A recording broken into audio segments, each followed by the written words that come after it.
Hello, hello, hello, hello. Come on in the room. We're gonna jazz it out just a little bit today. Y'all know how we do. No, we do not own the music and the lyrics in the background, but unfortunately there's no lyrics today, so we do not own the music, but we sure thankful for it.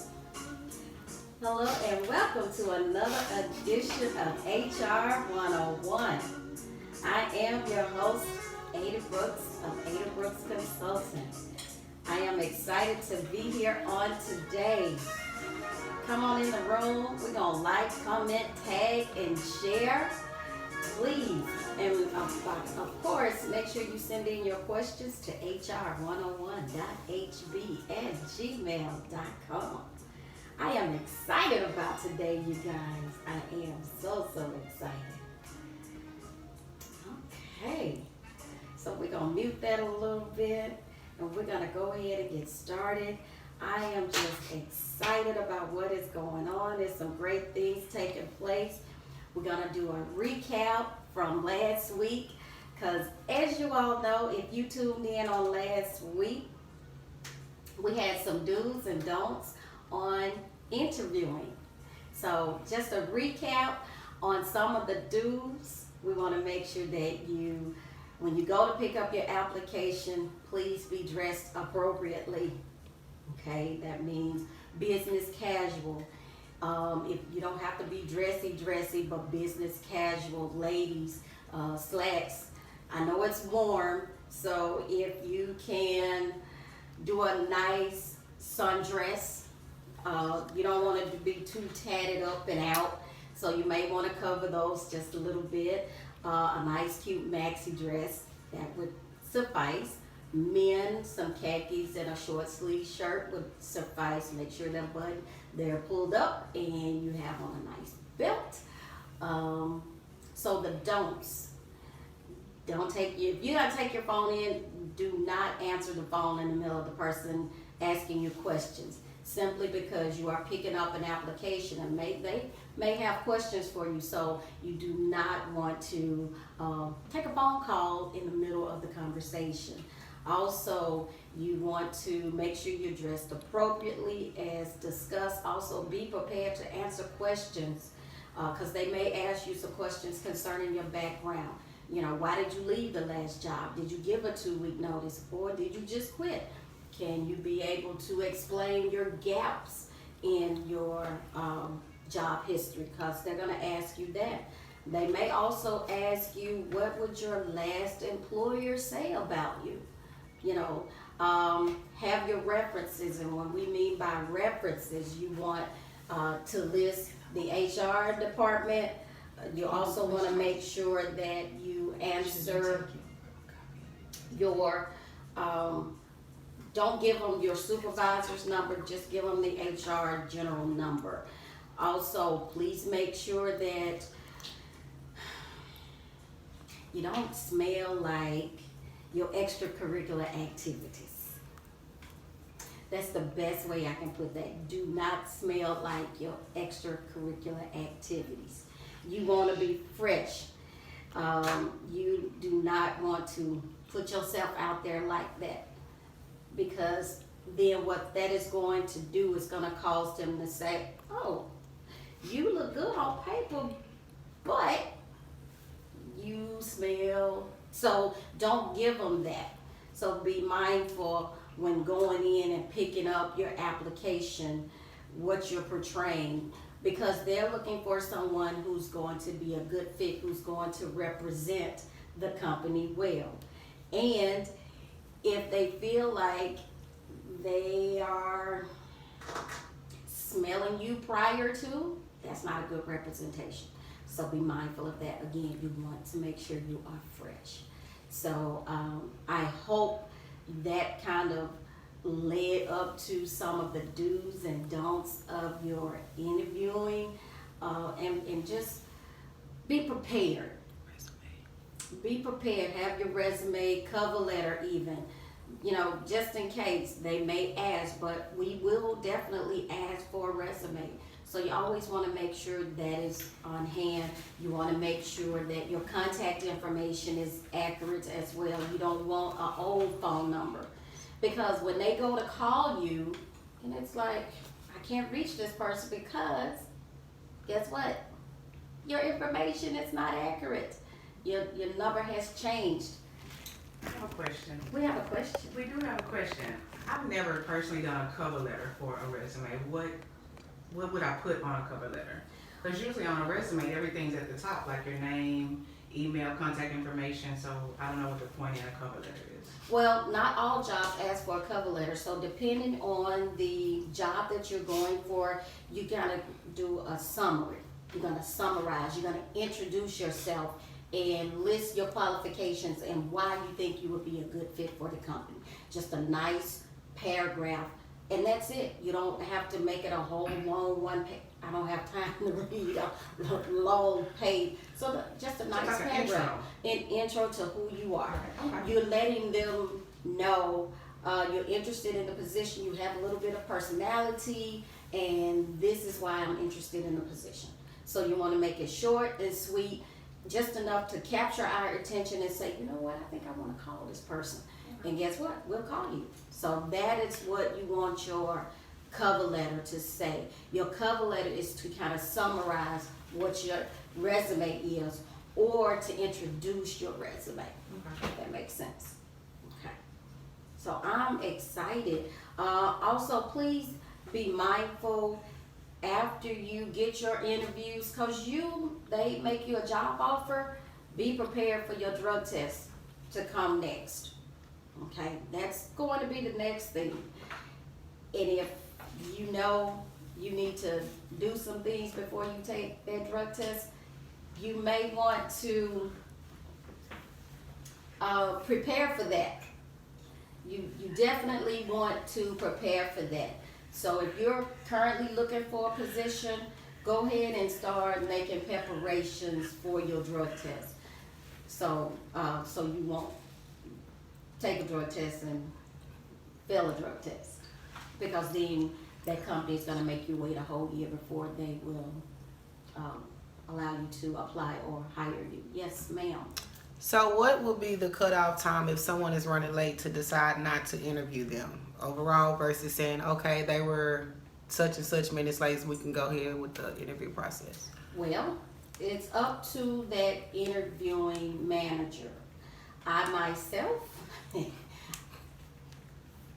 don't really like to give a grace period. However,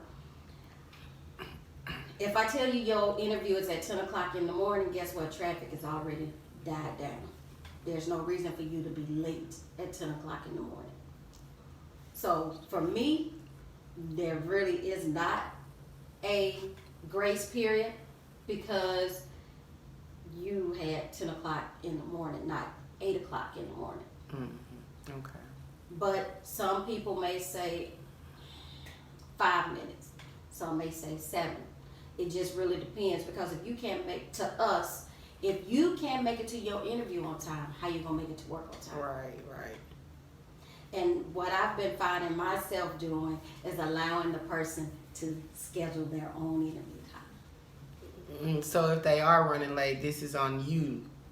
Cause 'Cause you you set said the you time. was gonna be here at this time. I didn't set that time for you. I asked, and you said, okay. So I allow them to schedule their own interview. So if you're late, it's not on me. It'll be on you.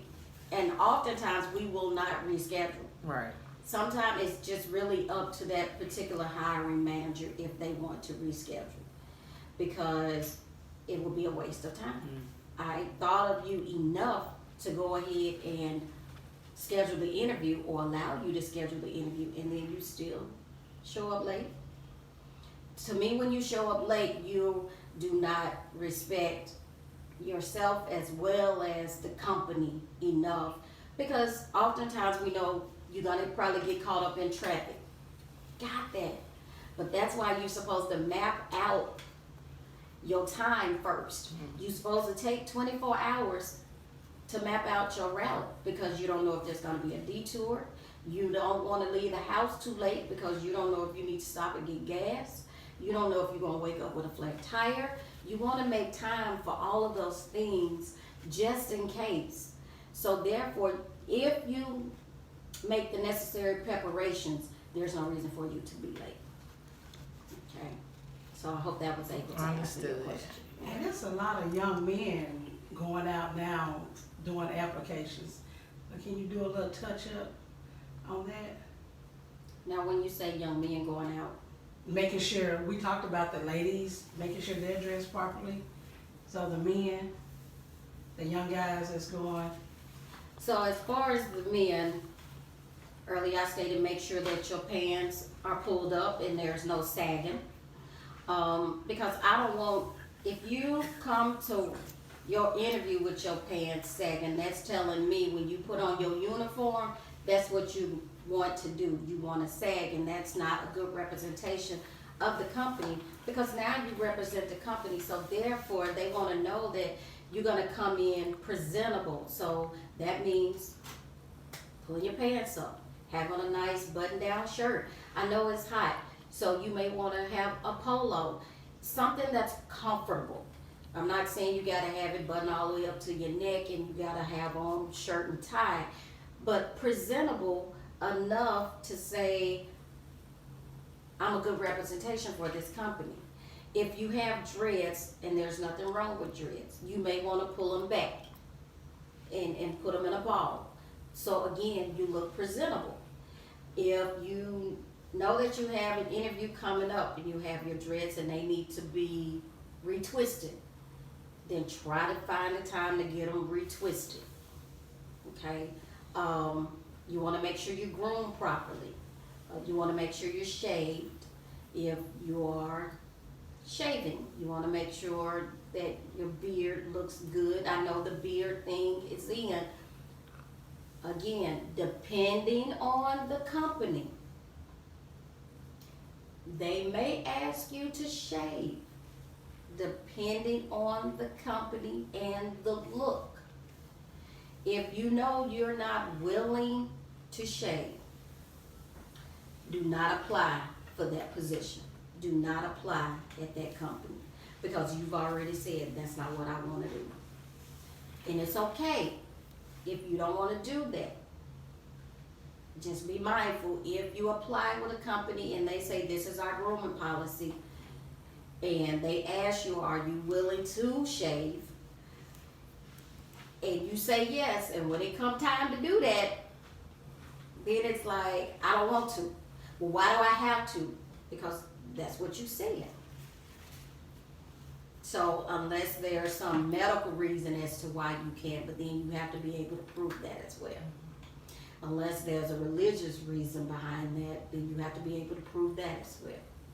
So just keep in mind of those certain things when it comes to men being fresh. Don't come in smelling like your extracurricular activities. Make sure your pants are pulled up, your button-down shirt or polo even, clean shave.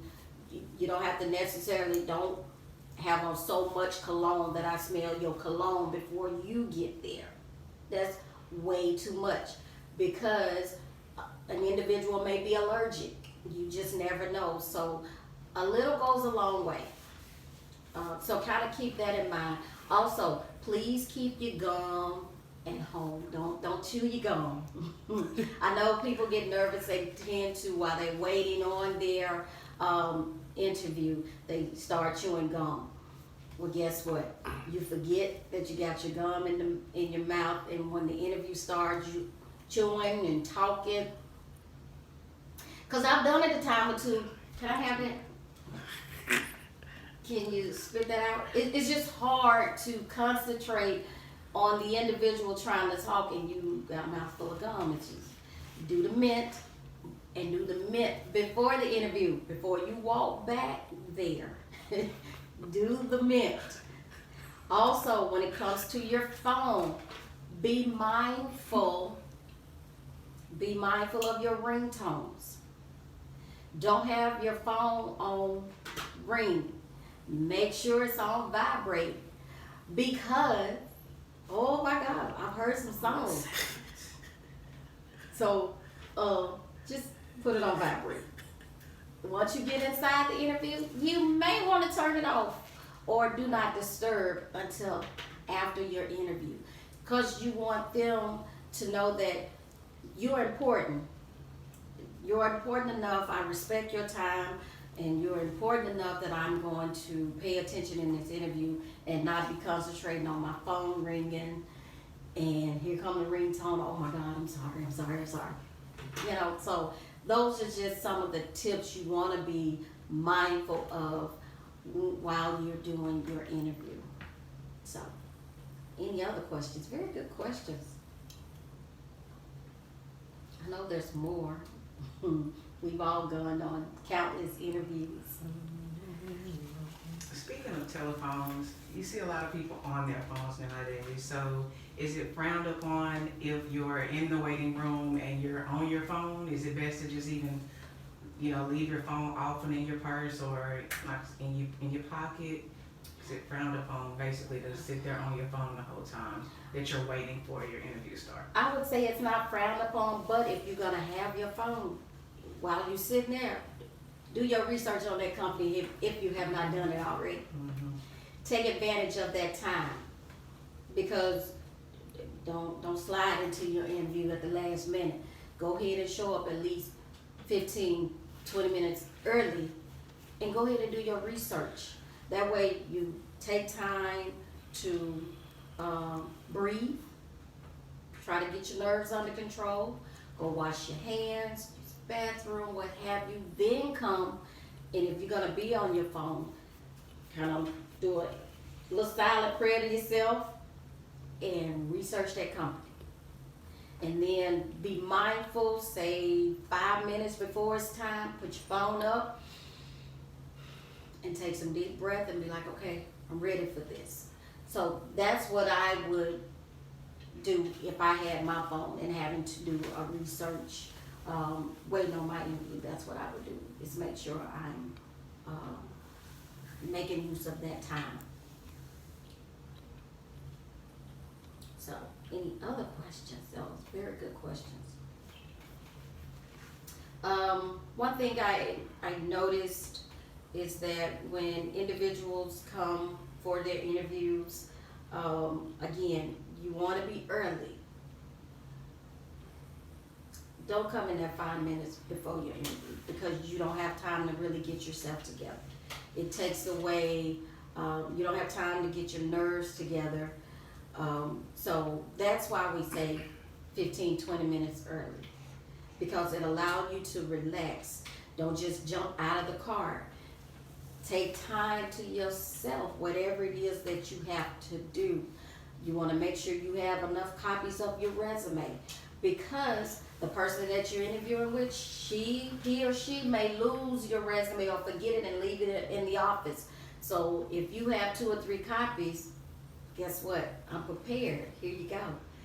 That's a good first impression.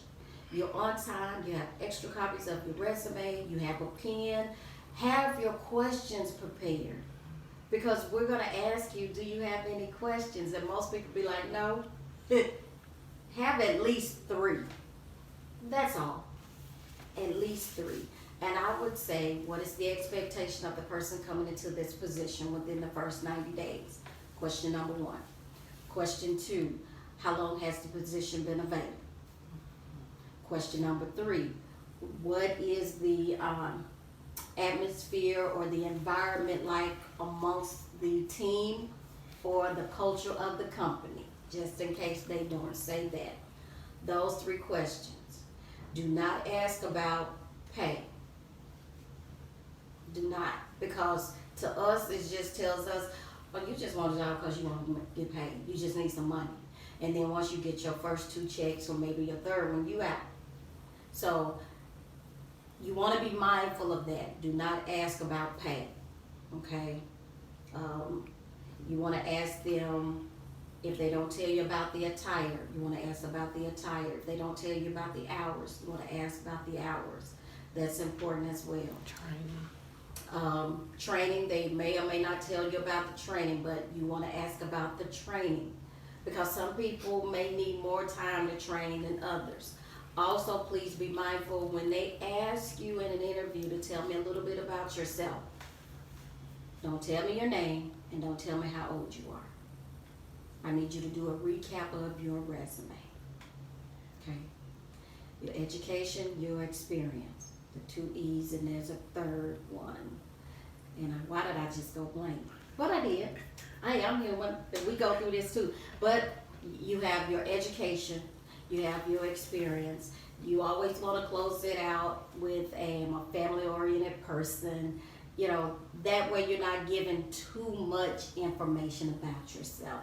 But you want to do a recap of your resume. Okay, your area of expertise. There it is. Expertise, experience, and education. And close it out when I'm a family-oriented person. Do not tell me your name. I already know that. Do not tell me how old you are because you're allowing us to set up in our minds if you're too young, can you handle responsibilities, or are you going to be a person that's going to be a party person and come in late, or are you too old? Do not give us your age. Do not put on your resume that I graduated high school in 1976. No ma'am, no sir. All I need on there is your college education. If you have a master's or an undergrad, not the year you graduated, because guess what? You just told me how old you are. Give or take. Yes, ma'am. So what if you've been at a job for maybe 3 or 4 years, and your previous work experience is a longer tenure than that, but at this current job you've been in 3 different positions. Well, you've been in a position each year you've been there. So when you go on your resume and it put your employment history, would you not list all 3 of those positions that you have at that current job since they fall within that time frame? Or would you still kind of incorporate the old job before that goes back maybe 4 or 5 years? If you are a seasoned employee or seasoned person, you want at least 10 years. Only go back 10 years. If you've been at your job 5 years and you was promoted within 3 times within those 5 years, you're gonna list them because that shows that you was able to take the initiative, they saw it, they promoted you. That's called in-house advancement, in-house promotion. So you wanna go ahead and you wanna list those. Because if I'm doing your resume, I'm gonna be like, okay, you was here 5 years, what else did you, if this is all you did in 5 years? You was like, but I was promoted 3 times. But you didn't tell me that, so I can't see that. So allow us to see the growth if you made growth at that particular time. So yes, you want to list those 3 positions, even though you was with that company for 5 years, you still want to list it. But I don't necessarily have to list the job before that, because I have a 5-year stretch in 3 different positions within this one company. It's okay, but I like to see at least 10. Okay. Because it shows stability. Okay. You want to make sure you have some stability. Because anytime you have some gaps in your resume, you're going to have to be able to explain those gaps. And some people don't make that transition too well. So you want to be able to explain your job gaps, especially if it was a long period of time. Okay? And if you left a job, again, you don't want to say, oh, I just left. Just left. So you didn't give no type of notice? They don't require any. Every job requires a notice. Even if you give the notice and they go ahead and let you go, guess what? You still gave a notice. It was just up to that company to go ahead and let you go at that time. Not that you didn't give the notice. Okay? Okay. All right. So any other questions? This has been great. I don't see any questions on Facebook. That's okay. Not right now. It's been really, really well. So at this time, we're going to go ahead. As you guys know, we promote and we get excited when it comes to a Blessed Chick t-shirt. We do have these on hand. And each time that someone purchases a Blessed Chick t-shirt. All proceeds go toward HR 101 to allow our young people to come to a class for free. So you can purchase your shirt for only $20. And guess what? We did not leave out anybody. So we have a Blessed Chick, as you can see, for the ladies. And it's many verses of a Blessed Chick. We have, and I want to thank the men so much for showing up and showing out, because we got some blessed men in our community. Guess what? We have some blessed men shirt too. And I have to give a quick shout out to my A-Town family. We even have the little guys. A blessed little man. So guess what? If you got some grands or you have a little boy that is very, very special to you, you can get them a shirt too for only $10. $10. A blessed little man. And of course, a blessed little chick for our little girls. That's right. We even got them for the little girls. Again, only $10. So nobody is left out. The entire family is covered. I did get a special request. Believe it or not, I got a special request for a onesie. And we are going to do a onesie for that little baby. And we are excited. So you guys, I cannot thank you enough for the support, for seeing the vision, for seeing the need, that this training is something that our young people need. It does my heart well, and I'm gonna try not to get so teary-eyed about this, because this has been a vision and a passion of mine for almost 30 years. And to see it come to fruition during a time such as this, during this pandemic, I never would have thought that God would have opened up a door like He has, to where I can get this information out to you all.